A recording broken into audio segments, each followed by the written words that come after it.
나이가 들어 건망증이라 불리지만 어쩌면 그것은 누군가의 계략일지도 모릅니다.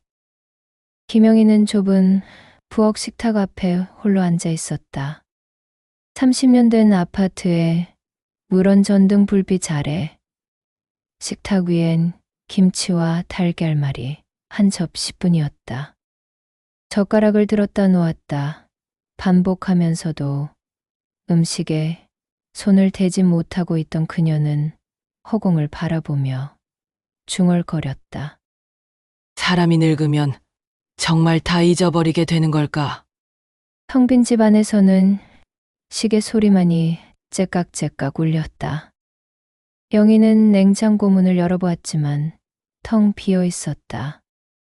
며칠 전까지 분명히 있던 반찬통들이 모두 사라져 있었다. 어제 며느리 혜진이 갖다 준 나물도 보이지 않았다. 분명히 여기 있었는데. 영희는 의아해하며 부엌 서랍을 열었다. 평소 먹던 약봉지를 꺼내 보니 이상했다. 알약들의 색깔이 평소와 달랐고 라벨의 글씨도 흐릿했다. 혈압약은 분명 연한 노란색이었는데 지금 보니 하얀색이었다. 그때 현관 초인종이 울렸다. 영희는 서둘러 약봉지를 서랍에 넣고 문을 열었다. 아들 도훈과 며느리 혜진이 서 있었다. 어머, 도훈아 혜진이도 왔구나. 영희가 반갑게 인사했다. 도훈은 40대 중반의 나이에 정장을 차려입었지만 어딘가 초라해 보였다. 어머님, 안 계신 줄 알았어요. 전화해도 안 받으시고. 혜진은 인공적인 미소를 지으며 말했다. 어머니, 저희가 걱정이 되어서 왔어요. 요즘 자꾸 이상한 말씀만 하시잖아요. 영희는 거실 소파에 앉으며 고개를 갸웃거렸다. 이상한 말이라니, 뭔 소리야? 도훈이 핸드폰을 만지작거리며 대답했다. 엄마, 어제도 없던 사람이 다녀갔다고 하시고, 며칠 전엔 수진이 생각난다고 울으셨잖아요. 수진이라는 이름을 듣는 순간 영희의 가슴이 먹먹해졌다. 수진이는 내 딸인데 왜 생각하면 안 되는 거야? 목소리에 떨림이 섞였다. 혜진이 마트 봉투를 바닥에 놓으며 알록달록한 포장의 건강기능식품을 꺼냈다. 억지 미소를 지으며 말했다. 어머님, 이거 보약이에요. TV에서도 나오는 유명한 거라고 하더라고요. 꼭 드세요. 혜진아, 이런 비싼 것까지 사올 필요 없는데. 우리 형편이 어떤데? 영희는 의심스러운 눈빛을 보냈다. 엄마 건강이 먼저죠. 도훈이 급하게 끼어들었다. 그리고 엄마, 내일 병원 예약했어요. 치매 검사 받으셔야 돼요. 그는 핸드폰 화면을 보여주며 이미 예약까지 완료되었다고 설명했다. 치매. 나는 멀쩡한데 왜? 영희는 당황했다. 혜진이 부드럽지만 단호하게 말했다. 어머니, 요즘 정말 깜빡깜빡 하시잖아요. 가스불도 켜놓고 나가시고, 현관문도 안 잠그고 주무시고, 전문의가 봐야 정확히 알 수 있어요. 엄마를 위한 일이라고요. 도훈의 말에 영희는 씁쓸하게 고개를 끄덕였다. 하지만 마음 한편으론 뭔가 이상하다는 생각이 들었다. 그래 알겠다. 그런데 도훈아, 너 요즘 사업은 어떻게 되어가는 거야? 영희가 물었다. 도훈의 얼굴이 순간 굳어졌다. 혜진이 재빨리 화제를 돌렸다. 어머니, 그런 걱정은 마시고 건강만 챙기세요. 저희가 다 알아서 할게요. 30분 후 부부가 떠나고 나서 영희는 홀로 남은 거실에서 오래된 사진첩을 꺼냈다. 가족 사진들 사이에서 어린 딸 수진의 사진을 발견했다. 20여 년 전 가출한 뒤 소식이 끊어진 딸이었다. 수진아, 넌 어디에 있니? 영희는 사진을 쓰다듬으며 눈물을 흘렸다. 엄마가 정말 미쳐가는 걸까? 부엌으로 가서 약봉지를 다시 꺼내 보았다. 이번엔 더 자세히 살펴봤다. 약의 색깔도 다르고 크기도 평소와 달랐다. 분명히 평소 먹던 혈압약은 흰색이었는데 지금 것은 연한 노란색이었다. 이상해. 뭔가 잘못되었어. 영희는 작게 중얼거렸다. 창밖으로 아파트 단지의 낡은 풍경이 보였다. 40년을 살아온 이곳에서 이제 혼자가 되었다. 남편도 딸도 없는 이 집에서 아들과 며느리마저 자신을 의심하고 있다는 사실이 가슴을 아프게 했다. 하지만 영희의 마음 한구석엔 확신이 있었다. 자신이 미치지 않았다는 것, 그리고 분명히 뭔가 이상한 일들이 벌어지고 있다는 것을. 저녁 9시가 되자 영희는 평소처럼 혜진이 챙겨준 약들을 먹었다. 혈압약이라고 했지만 먹고 나면 이상하게 졸음이 쏟아졌다. 오늘도 약을 먹자마자 눈꺼풀이 무거워지더니 깊은 잠에 빠져들었다. 다음 날 아침 영희는 무겁고 개운하지 않은 기분으로 잠에서 깨어났다. 분명 오래 잤는데도 몸이 나른하고 머리가 멍했다. 이런 증상이 며칠째 계속되고 있었다. 며칠이 지나고 영희의 일상에 새로운 인물이 나타났다. 지역복지관에서 연결해준 실버도우미 봉사를 하고 있는 박수민이었다. 20대로 보이는 수민은 단정한 옷차림에 차분한 인상을 풍겼다. 안녕하세요, 할머니. 저는 박수민이라고 해요. 수민이 정중하게 인사하며 봉사활동 가방을 들고 들어왔다. 복지관에서 실버 도우미 활동을 하고 있어요. 청소도 도와드리고 말벗도 되어드릴 수 있어요. 영희는 수민을 바라보며 이상한 느낌에 사로잡혔다. 처음 보는 얼굴인데 어쩐지 낯설지 않았다. 그 눈빛, 그 미소, 심지어 말하는 억양까지도 어디선가 본 듯한 기분이 들었다. 어쩐지 네가 낯설지가 않네. 영희가 무의식적으로 말했다. 수민의 손이 잠깐 멈췄다가 다시 움직였다. 그런가요? 아마 제가 친근하게 생긴 모양이에요. 그녀는 자연스럽게 웃으며 청소 도구를 꺼냈다. 수민은 일을 시작하면서 집안 곳곳을 자세히 살펴보았다. 거실의 가족 사진들, 오래된 가구들, 그리고 부엌의 작은 소품들까지 마치 무언가를 찾고 있는 것처럼 보였지만 영희는 그저 꼼꼼한 성격으로 받아들였다. 할머니, 혼자 사시기엔 집이 너무 크시네요. 수민이 거실을 청소하며 말했다. 응. 원래는 가족들이 모두 여기 살았었는데 남편도 세상을 떠나고 딸은 어디론가 떠나버리고 이제 아들 부부만 가끔 오지. 수진이라고 20살에 집을 나간 뒤로 소식이 없어. 그 애가 아이를 낳았을지도 모르는데 내가 외할머니가 되었을지도 모르는데 말이야. 영희의 목소리가 작아졌다. 수민의 손이 또 한 번 멈췄다. 딸분이 계셨나요? 영희는 사진첩을 바라보며 한숨을 쉬었다. 이때 수민의 눈빛이 잠깐 흔들렸다. 하지만 금세 평상시 표정으로 돌아왔다.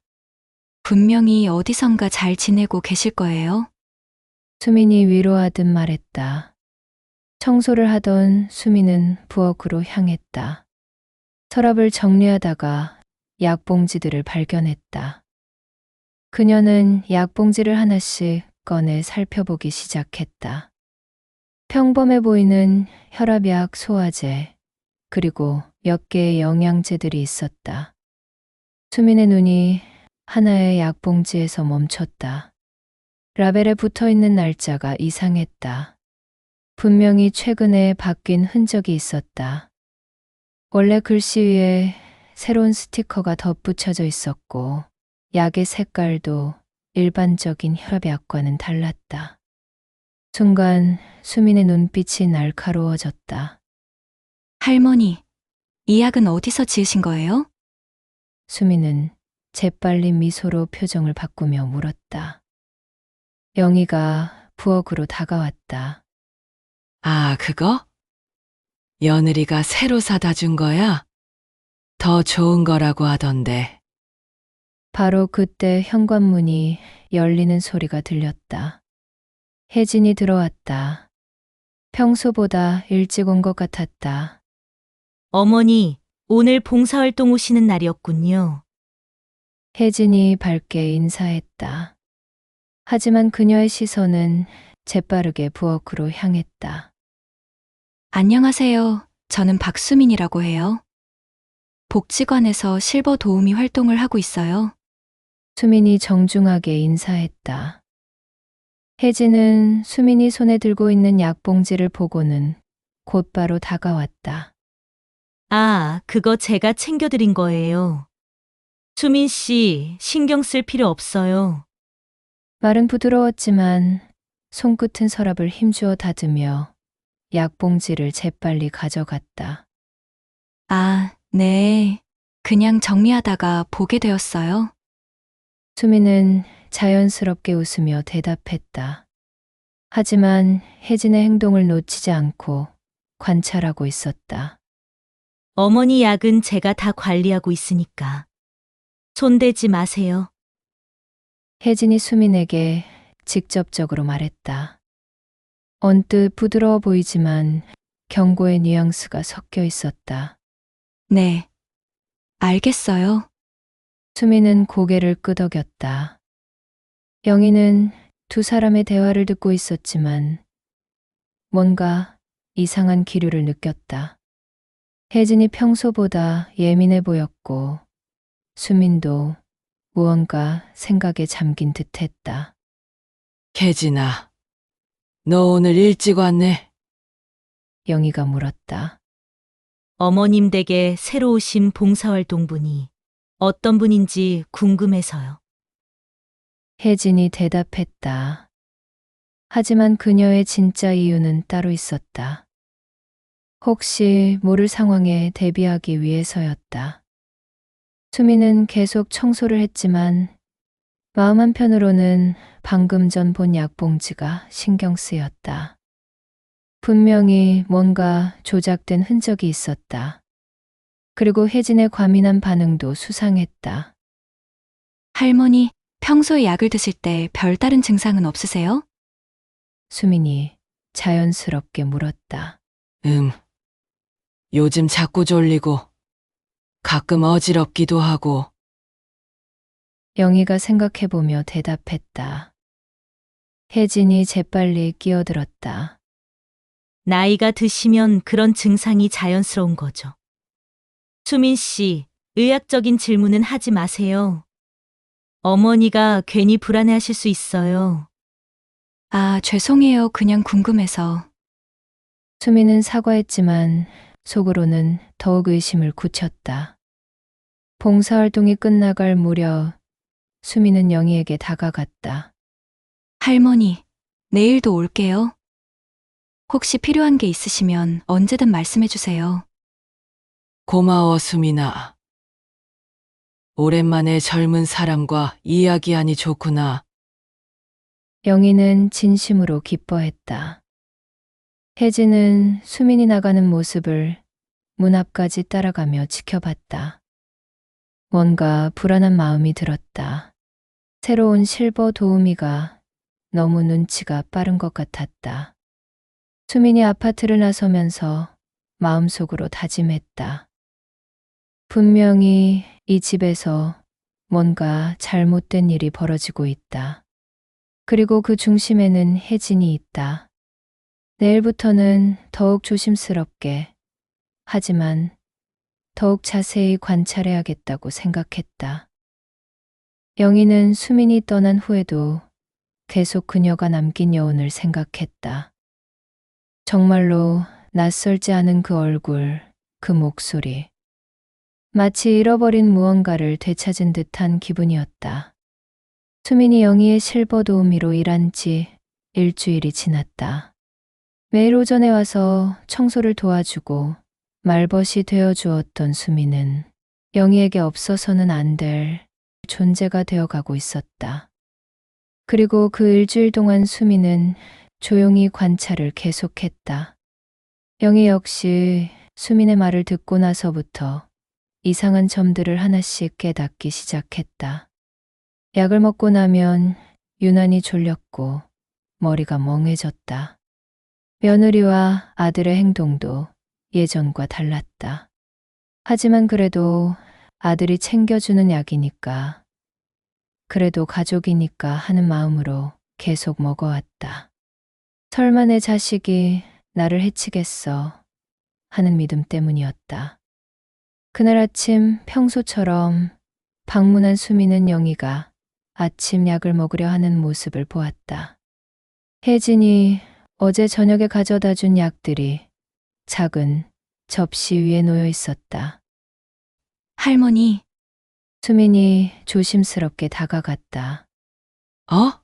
수민아, 왔구나. 영희가 반갑게 인사했다. 손에는 약 하나를 들고 있었다. 수민은 잠시 망설이더니 결심한 듯 말했다. 할머니, 그 약 드시면 안 돼요. 영희는 놀란 눈빛으로 수민을 바라봤다. 무슨 말이야? 일주일 동안 지켜봤는데 분명히 뭔가 이상해요. 수민이 진지한 표정으로 말했다. 할머니가 이 약들을 드신 후에 항상 졸려하시고 기억도 흐릿해지시잖아요. 정말, 영희의 목소리가 떨렸다. 그럼 내가 미친 게 아니라 절대 아니에요. 수민이 단호하게 말했다. 그리고 잠시 망설이더니 말을 이었다. 사실 제가 할머니를 처음 만났을 때부터 느꼈어요. 뭔가 소중한 분을 지켜야 한다는 마음이 마치 가족처럼요. 영희는 수민의 눈빛을 자세히 바라봤다. 가족처럼이라니. 할머니도 처음에 말씀하셨잖아요. 제가 낯설지 않다고. 수민이 조심스럽게 말했다. 혹시 그게 우연이 아닐 수도 있어요. 영희의 마음이 두근거리기 시작했다. 무슨 뜻이야? 수민은 잠시 더 망설이더니 가방에서 작은 명함을 꺼냈다. 나비의 날갯짓 탐정 사무소라고 써져 있었다. 영희는 명함을 받아들고는 수민을 다시 바라봤다. 탐정, 너는 도대체 누구야? 수민의 눈에 눈물이 고였다. 저는 사실 잃어버린 따님의 딸, 그러니까 외손녀예요. 순간 영희의 다리에 힘이 빠졌다. 소파에 주저앉으며 손에 들고 있던 사진첩을 부여잡고 울음을 터뜨렸다. 수진이의 딸이라고? 네, 엄마 이름이 김수진이에요. 20여 년 전에 집을 나가신. 수민도 눈물을 흘리며 말했다. 그래서 내가 널 처음부터 낯설지 않게 느꼈구나. 영희는 사진첩을 열어 젊은 시절 수진의 사진을 꺼냈다. 정말 닮았구나. 눈빛이, 미소가. 수민이 영희 옆에 앉으며 사진을 함께 바라봤다. 엄마는 3년 전에 암으로 돌아가셨어요. 돌아가시기 전에 할머니 이야기를 많이 해주셨어요. 얼마나 후회하고 계셨는지, 얼마나 할머니를 그리워하셨는지. 수민의 목소리가 떨렸다. 매일 밤마다 꿈에서 할머니를 찾았어요. 엄마가 나를 용서해 주실까 하면서 울었어요. 병원에서도 할머니 사진을 가슴에 안고 계셨어요. 그 바보 같은 애가 왜 연락 한번 안 했어? 영희가 흐느끼며 말했다. 사진 속 어린 수진의 얼굴을 쓰다듬으며 눈물이 멈추지 않았다. 자존심이 센 성격이라고 하셨어요. 그리고 할머니께 실망만 드린 것 같아서 차마 얼굴을 들 수 없었다고. 수민이 영희의 손을 잡았다. 그 손은 따뜻했지만 떨리고 있었다. 하지만 돌아가시기 전 마지막 한 달은 매일 이렇게 말씀하셨어요. 수민아, 할머니를 꼭 찾아뵈어라. 내가 할머니께 미안하다고, 사랑한다고 전해달라고. 그래서 제가 할머니를 찾아온 거예요. 영희는 수민을 끌어안으며 목 놓아 울었다. 수진아, 미안해. 할머니가 미안해. 왜 그렇게 오래 기다렸니? 20년 동안 쌓인 그리움과 후회가 한 번에 쏟아져 나왔다. 한참을 서로 껴안고 울던 두 사람은 조금씩 마음을 진정시켰다. 영희는 수민의 손을 꼭 잡고 있었다. 마치 다시는 놓치고 싶지 않다는 듯이. 수민아, 너를 만날 수 있어서 정말 다행이야. 영희가 아직 눈물이 마르지 않은 채로 말했다. 그런데 궁금한 게 있어. 너는 어떻게 내가 위험하다는 걸 알았지? 처음엔 그냥 할머니를 만나러 온 거였는데 며칠 관찰해보니 이상한 점들이 너무 많았어요. 수민이 설명했다. 약이 바뀌어 있고 물건들이 사라지고 그리고 도훈 삼촌과 혜진 이모의 행동이 수상했어요. 도훈이가 정말 나를 해치려 한다는 거야? 영희의 목소리가 더욱 떨렸다. 확실한 증거를 찾고 있었어요. 그런데 수민이 잠시 망설이더니 말했다. 어제 결정적인 걸 봤어요. 혜진 이모가 화장실에 가면서 핸드백을 거실에 그냥 두고 갔거든요. 그런데 가방이 열려 있어서 수민은 핸드폰을 꺼내 사진을 보여주었다. 작은 약병의 사진이었다. 이게 뭐야? 영희가 물었다. 처음엔 저도 몰랐어요. 그래서 사진을 찍어서 아는 약사 선배에게 물어봤거든요. 수민의 목소리에 분노가 섞였다. 그런데 고용량 수면제라고 하더라고요. 졸피뎀 20mg이라는 약인데 일반적으로 처방되는 용량보다 훨씬 높은 농도래요. 영희는 충격에 나를 잊지 못했다. 이걸 누가? 내 며느리가 정말. 분명히 혜진 이모가 할머니 약에 조금씩 섞어서 먹이고 있는 거예요. 수민이 단호하게 말했다. 할머니를 의식불명 상태로 만들려는 거죠. 두 사람은 서로의 눈빛을 마주쳤다. 이제 의심이 확신으로 바뀌었다. 영희의 가족들이 그녀를 해치려 하고 있다는 것을. 그럼 우리가 어떻게 해야 하지? 영희가 물었다. 일단 증거를 더 수집해야 해요. 그리고 수민이 잠시 망설이더니 말했다. 할머니의 재산이 목적일 가능성이 높아요.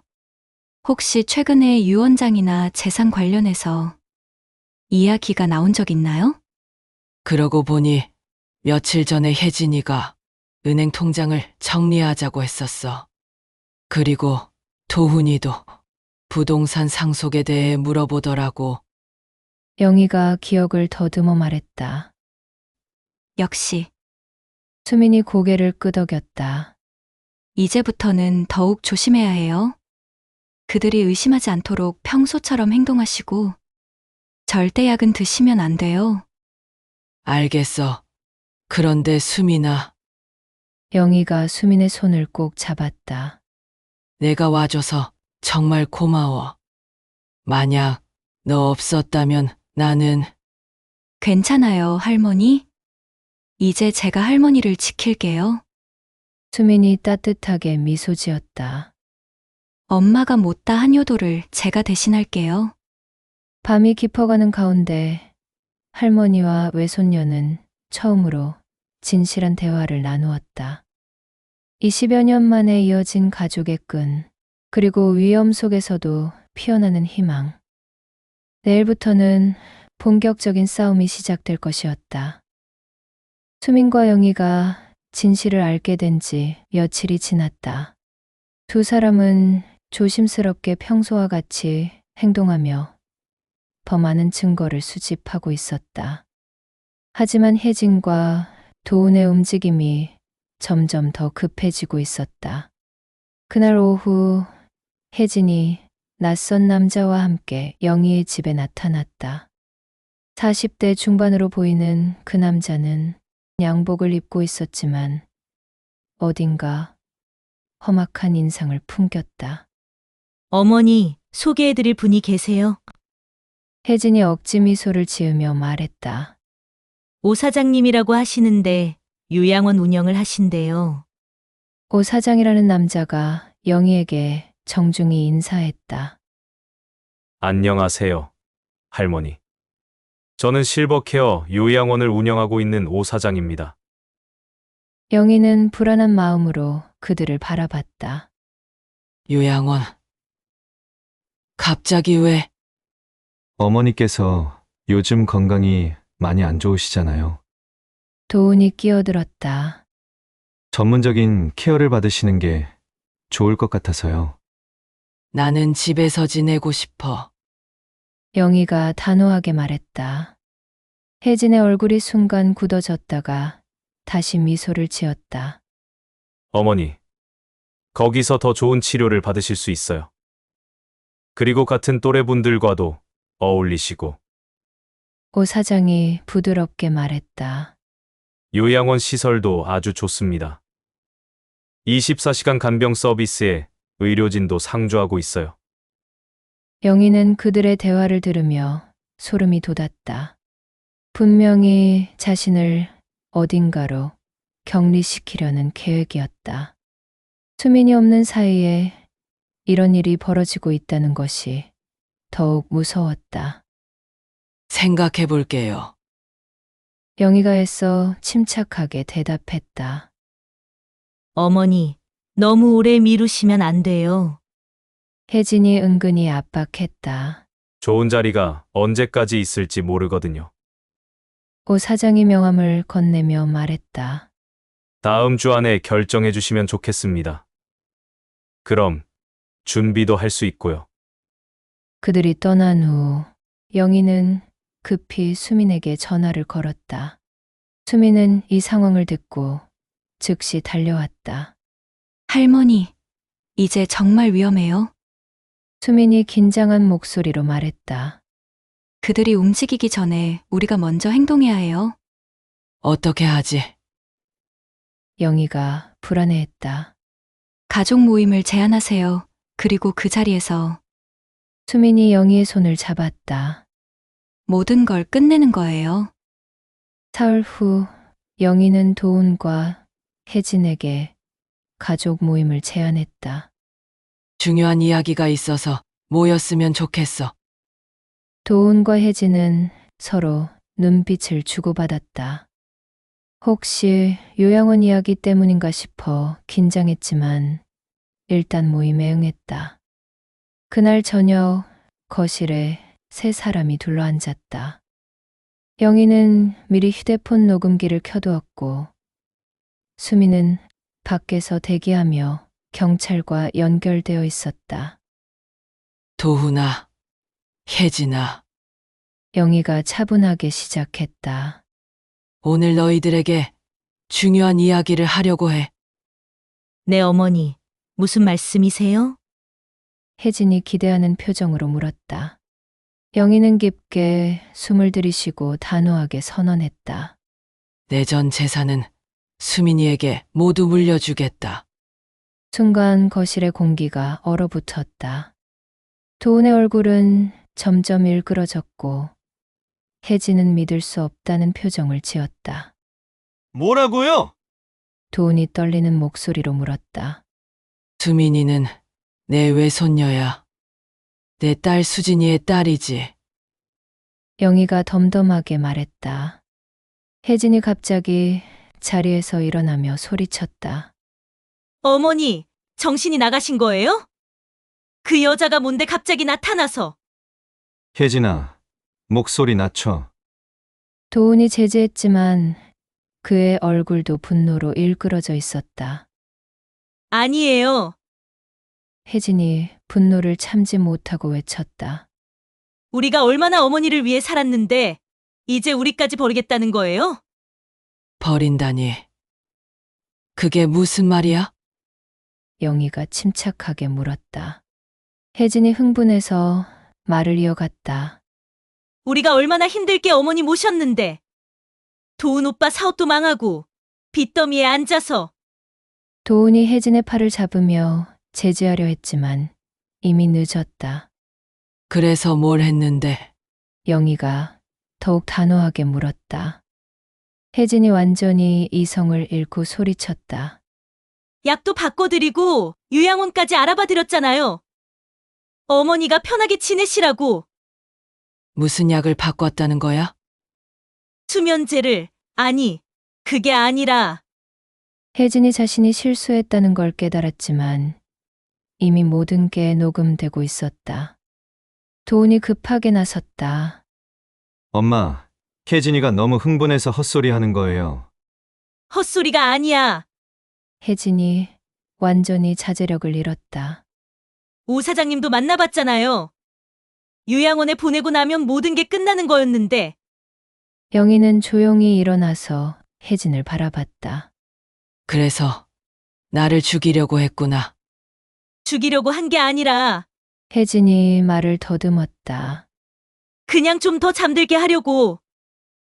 바로 그때 현관문이 열리며 경찰들이 들어왔다. 수민이 그 뒤를 따라 들어오며 영희를 걱정스럽게 바라봤다. 김도훈 씨, 이혜진 씨, 노인학대 및 살인미수 혐의로 체포하겠습니다. 경찰관이 수갑을 꺼내며 말했다. 도훈은 그제서야 상황을 깨닫고 무너져 내렸다. 엄마, 미안해요. 정말 미안해요. 혜진은 끝까지 저항했다. 이건 함정이에요. 그 여자가 꾸민 일이라고. 하지만 모든 대화는 이미 녹음되어 있었고 증거들도 충분했다. 집안의 공기는 찢어질 듯 팽팽했지만 드디어 진실이 모든 것을 덮었다.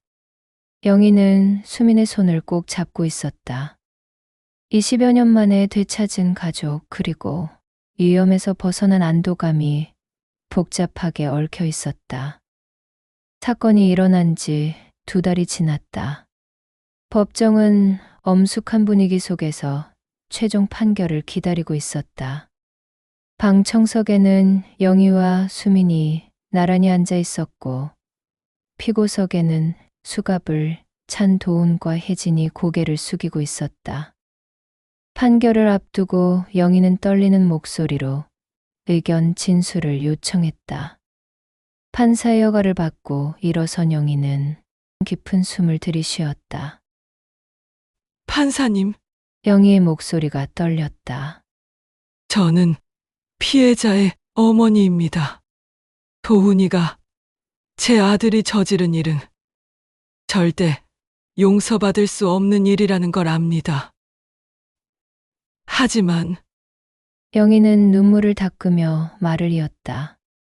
그래도 제가 낳고 기른 아들입니다. 제발 기회를 한 번만 더 주세요. 사회봉사라도 보호관찰이라도 저도 끝까지 지켜보겠습니다. 도훈은 어머니의 말을 들으며 목 놓아 울었다. 자신을 해치려 했던 아들을 위해 선처를 구하는 어머니의 모습에 법정 안의 사람들도 숙연해졌다. 하지만 판사는 엄중한 표정으로 답했다. 피해자의 용서하는 마음은 충분히 이해합니다. 하지만 노인학대와 살인미수는 중대한 범죄입니다. 잠시 후 판사가 판결문을 읽기 시작했다. 피고인 김도훈, 이혜진은 노인학대 및 살인미수 혐의로 각각 징역 2년 6개월, 2년을 선고하되 피해자의 용서와 반성하는 태도를 참작하여 집행유예 3년을 선고합니다. 영희는 안도의 한숨을 쉬었다. 감옥에 가지 않게 된 것만으로도 다행이었다. 판결이 내려진 후 도우는 어머니에게 다가와 무릎을 꿇었다. 엄마, 내가 잘못했어요. 정말 잘못했어요. 도운의 목소리가 떨렸다. 그저 뒤독촉이 두려워서. 사업 실패하고 나서 정신이 없었어요. 하지만 그게 변명이 될 수는 없죠. 영희는 눈물을 흘리며 아들의 손을 꼭 잡았다. 도훈아, 왜 엄마한테 말하지 않았니? 그렇게 힘들면 같이 해결할 방법을 찾아볼 수도 있었을 텐데. 미워한 게 아니에요. 엄마, 그냥 너무 부끄러웠어요. 도운이 흐느끼며 말했다. 사업도 망하고 빚만 늘어가고 엄마한테 실망만 드리고 있는 것 같아서. 그래도 엄마를 해치려 했잖아. 영희의 목소리에는 상처가 묻어났다. 죽이려던 게 아니라 그냥 잠들게 해서 요양원에 보내려던 거였어요. 그러면 재산을 정리할 수 있을 거라고. 도운이 말을 잇지 못했다. 자신이 얼마나 끔찍한 일을 저질렀는지 이제야 깨달았다. 혜진은 끝까지 고개를 들지 못했다. 그녀에게는 후회보다는 분노가 더 컸다. 모든 계획이 완벽했는데 수민 때문에 무너졌다는 생각뿐이었다. 영희는 도운의 손을 한참 동안 잡고 있었다. 배신은 깊고 상처는 컸지만 그래도 자신이 낳은 아들이었다. 도훈아, 엄마가 너를 용서한다. 하지만 이제 정말 새 사람이 되어야 해. 엄마, 도운이 더욱 울부짖었다. 집행유예 기간 동안 정말 열심히 살아. 그리고 다시는 이런 일이 없어야 한다. 영희가 단호하지만 따뜻하게 말했다. 엄마가 지켜볼 테니까. 수미는 그 모습을 지켜보며 눈물을 닦았다. 할머니의 넓은 마음에 다시 한번 감동했다. 법정을 나서는 길에 영희는 수민에게 말했다. 수민아, 이제 정말 새로 시작하자. 네, 할머니. 그런데 할머니는 앞으로 뭘 하고 싶으세요? 영희는 잠시 생각에 잠겼다. 나 같은 노인들이 얼마나 많을까 싶어. 가족에게 속고 외롭고 아무도 믿을 수 없는 사람들 말이야. 수민의 눈이 반짝였다. 그럼 할머니, 저와 함께 일해보시는 게 어때요? 한 달 후 작은 사무실에 나비의 날갯짓 탐정 사무소라는 간판이 걸렸다. 수민이 대표를 맡고 영희는 첫 번째 상담사로 합류했다. 사무소는 단순한 탐정 업무뿐만 아니라 노인들의 고민 상담과 권익 보호 활동도 함께 하기로 했다. 첫 상담 의뢰인은 70대 할아버지였다. 자식들이 재산을 노리고 있다는 의심이 든다는 사연이었다. 어르신, 편하게 말씀해 보세요. 영희가 따뜻한 미소로 말했다. 저도 비슷한 경험을 했거든요. 할아버지는 영희의 따뜻한 말투에 마음을 열고 자신의 이야기를 털어놓기 시작했다. 영희는 그의 이야기를 끝까지 들어주었다. 때로는 고개를 끄덕이며, 때로는 위로의 말을 건네며, 상담이 끝난 후 수민이 영희에게 다가왔다. 할머니, 정말 대단하세요. 어르신이 많이 안정되신 것 같아요. 같은 아픔을 겪어봤으니까 이해할 수 있는 거지. 영희가 미소 지었다. 그리고 이제야 내가 할 일을 찾은 것 같아. 저녁이 되어 사무실 정리를 마친 두 사람은 나란히 앉아 차를 마셨다. 창밖으로는 따뜻한 석양이 비치고 있었다. 수민아, 영희가 수민의 손을 잡았다. 네, 할머니? 너를 만난 게 얘 인생에서 가장 큰 행운이야. 영희의 눈에 눈물이 고였다. 수진이가 하늘에서 너를 보내준 것 같아.